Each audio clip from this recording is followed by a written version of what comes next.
it's AK here at Chaos Fab Shop, and I wanted to share a build with you that we're working on. We're really honored to do this build, and we're honored that this customer has trusted us to build them a vehicle that's capable of high-speed on-road driving, high-speed off-road driving, and something that you can daily drive to work, still park in a parking garage. But imagine if you could take the performance of like a side-by-side, something with a long travel suspension, and then merge that with a sports car, something that you can really take out in the curvy, windy roads and throw it around in the corner.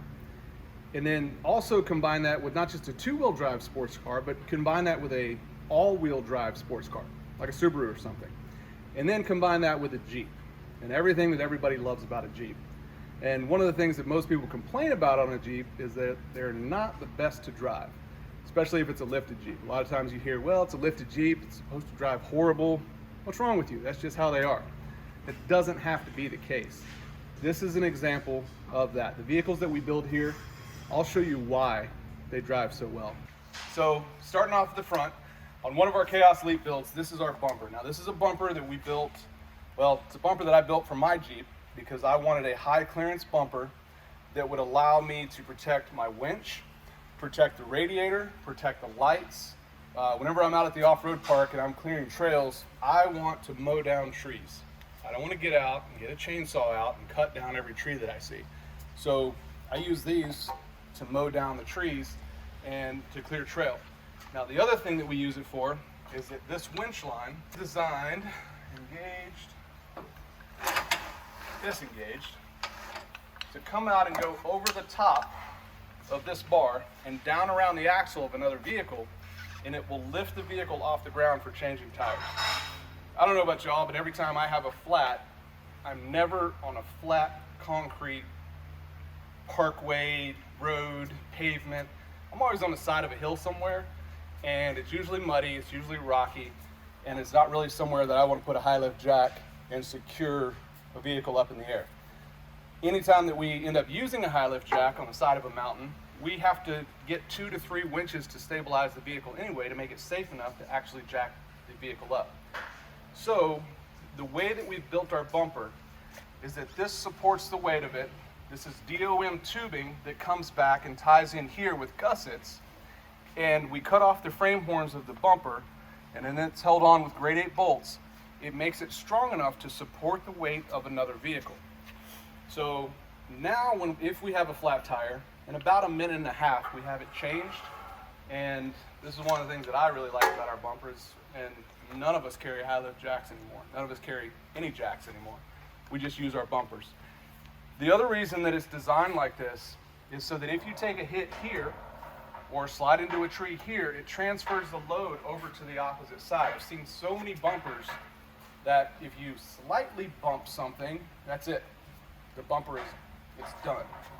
I want the ability to smash. If we hit something, it needs to be whatever we hit problem. It doesn't need to be my problem. So all of this is reinforced, it's all DOM. And if you notice, the lights are behind the impact plane. I see on a lot of bumpers where they take these very, very expensive lights and they make them the first point of contact. And I don't feel like that's a really good use of the light to use it as a bumper. I feel like you should use the bumper as a bumper. So that's what we do here. Also, when you combine our bumper with a cage, it makes it so that when you roll the vehicle over, not if, but when you roll that vehicle over, it protects everything inside of the hood. So all of the vital engine components, the radiators, the coolers, the engine, so that even if the vehicle's damaged, you can still throw it back on its wheels and still get to where you're going to. So there's a lot of thought that went into this bumper and the reason it's designed the way that it is. And no, we're not going to change it. No, you can't have a recessed winch down inside of the bumper, because truth of the matter is that this doesn't stop any of the airflow. The way that our bumper is designed, when the air hits this, it creates a vacuum behind the back side of the bumper, and it actually draws air up through by the fan. It'll go right around and right up where the radiator is at, which is also how they designed the factory bumpers. Also, our bumpers have the ability to have 2 large heat sinks mounted underneath the winch. So we do really large aluminum heat sinks in there, and it turns our bumper into a huge heat sink that's sucking in nice cold air, and that's what we use to cool off the transmission and the power steering. Other than that, it protects the front end, and I really like the way that Tony over at GenRight, my man, does his fenders. So this is just something that I did whenever we built it, but I really like this line right here. So our bumper has this line right here that matches it exactly. Thank you, Tony, for doing such beautiful work. In this case, we took the Rubicon Dana 44 axle and we've upgraded it as far as it can go. So we did an Artec Trust, which is all of this in here. We've gusseted the knuckles right here. We've got 35 spline RCV Axle Shafts, ARB Locker on the inside, and we've done high steer. So we've changed this track bar mounting location from down here at the bottom of the axle. We've raised it up, and then we moved the mount for the drag link from the bottom of the axle up to the top of the steering arm. And what that's done is it's raised the roll center of the vehicle to make it more stable. So even though we have a 3-inch lift on this, we've raised the height of that to match the amount of lift that we've put on the vehicle. It's actually more stable now than it was from the factory. And Teraflex speed bumps inside of here. For this build, there really wasn't a need to go to a hydraulic bump stop. We did the Falcon 3.3 shocks on there with JCR inner fender wells. We built the brake lines for it. We build custom DOT brake lines here in-house. That way we have the right length all the time. The sway lock gives us a dual rate sway bar, really helps stabilize it, but then it gives you a softer sway bar for off-road, almost like a Curry anti-rock. That way you never have an unbalanced suspension, so it allows you to go fast on-road and off-road. GenRight fenders, the aluminum fenders, I mentioned that earlier. GenRight side armor with the rash guard on there. And then back here in the back we have another sway lock in the back. You can see the Teraflex long arm, speed bumps, Teraflex rear forged track bar. GenRight armor on the side, GenRight rear bumper, Teraflex tire carrier. And if you notice on our bumper on the front, we don't have any D-ring mounts. The reason we don't have D-ring mounts is because I don't want you to mount your D-rings that you had powder coated to match your shoes and your North Face jacket. I don't want that because they rattle and they make noise.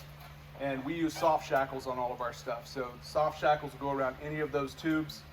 Please don't put D-rings on your vehicle, and if you do, I'm sorry if I offended you. The GenRight lights, so we put those in here. So the way he can see behind him. Inside of here is a rock hard cage. So there's a harness bar, and then he's got the rock hard bolt-in cage. Me personally, I would prefer a GenRight cage like this one up here behind us. Fully TIG welded. But a bolt-in cage is fine. Now, one of the reasons I like to do cages inside of builds like this, if we're going to spend this money on shocks and suspension, and the frame of the vehicle is allowed to twist, then it really takes a lot of the energy away from what the shocks can do. And if we stiffen everything up and we take the twist out of the frame, then it will force the shocks to do their job, and you'll get a much better ride out of it. Same thing with going to harnesses to hold yourself in. With a regular 3-point seat belt, you move independent of the vehicle whenever you hit a bump. If you strap yourself in tight, you're not thinking about having to hold on when you're going down the trail. Your mass is included with the mass of the vehicle, which now moves a lot slower and a lot smoother because of the shocks and suspension that we put on. So one of the things you can do to make your vehicle ride smoother is put harnesses in and strap yourself down. And you won't fly around and bounce your head off the side of the cage. The other side, we had ARB dual compressor, which is what we use to control sway bars and lockers and everything, and air tires. Inside of the engine bay, this is where some of the magic happens, here and underneath. So we did an SRT8 Hemi inside of here. It's a 6.4 Hemi. And we also did an Atlas transfer case. Whenever we did this install, the steering box that we wanted to use is much larger than what this kit was designed for. So we modified the air conditioning lines, we modified the motor mounts, we modified the steering box mounts so that we could push the steering box over to the driver's side and push the engine over to the passenger side. So there's less than an 1/8 inch of clearance where this engine is shoehorned in there. But it's got plenty of room to move, it's secured in there, and now we get to have the steering that we want with the power that we want. We've got the PSC reservoir here, and take a look at the feed line that's on this. So we're pumping a massive amount of fluid down to this steering, the PSC Hydro Assist Kit, the big bore for JKs, and that's going to give us the ability to just turn the wheel with one finger, even with the lockers on and 37s. It's got a racing radiator in it. It's all aluminum. That way we can keep everything nice and cool. We've got additional coolers for the transmission and the steering.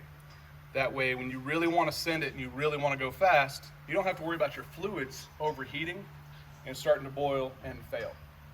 One of the biggest things that I see for off-road, one of the biggest failures that I see is people out driving their cooling system. They'll go out, they'll splash through mud, they'll plug up all of their coolers, and then they start to overheat it. They start to overheat their steering. You'll start to hear your steering pump whine as the fluid starts to cavitate inside of there and end up blowing out the steering systems. And all of that can be fixed really with like $100 cooler if you know where to mount it and just put it in the right spot. So we add the additional coolers that these vehicles actually need to go drive them the way that I want to drive them. I know that our customers may never drive them as hard as we do. They may never take them to competitions like we do, but we're still gonna race prep it as if I'm gonna go drive it, as if I'm gonna go send it. Because when we go out to play with these things, the last thing I want is for us to be out on a weekend trail, long ways away from home, and something fails because a nut or a bolt didn't have Loctite and wasn't torqued to spec. So take the time whenever y'all are doing this stuff at home, take the time to torque it to spec, use Loctite, take the time to paint pin everything so that you can ensure everything is tight, and then feel free to ask questions if we can help in any way.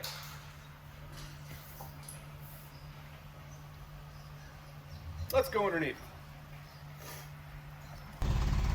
We built it with all V-band clamps, which are what all these connection pieces are instead of just a slide-on clamp. And behind here, all of this is lava mat to stop the heat from going through to the inside of the cab. And then we also wrap the entire exhaust system with heat shielding as well. And up here is the Atlas cable shifters, and we did heat protection over all of that.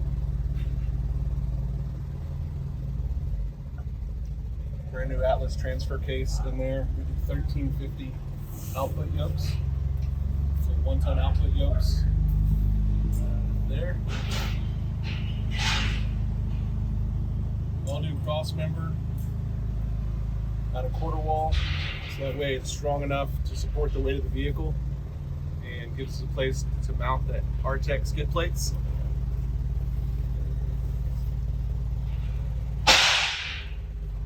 And with one of the issues that we had was over here on this side, to snake, because this Atlas sits so much closer to the front, normally the exhaust system would pass right behind this cross member and then come over and tie in up here.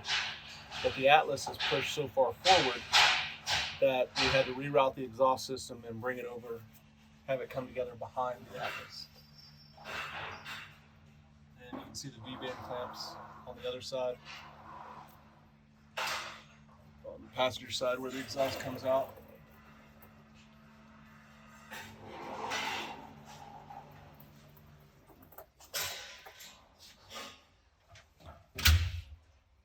Whenever we install the long arm system, everything is completely welded in instead of just stitch welded.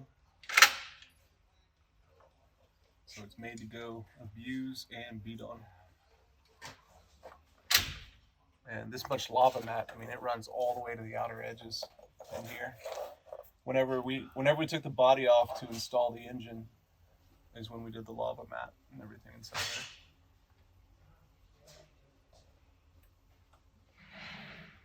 Can't wait to do go fast things on this.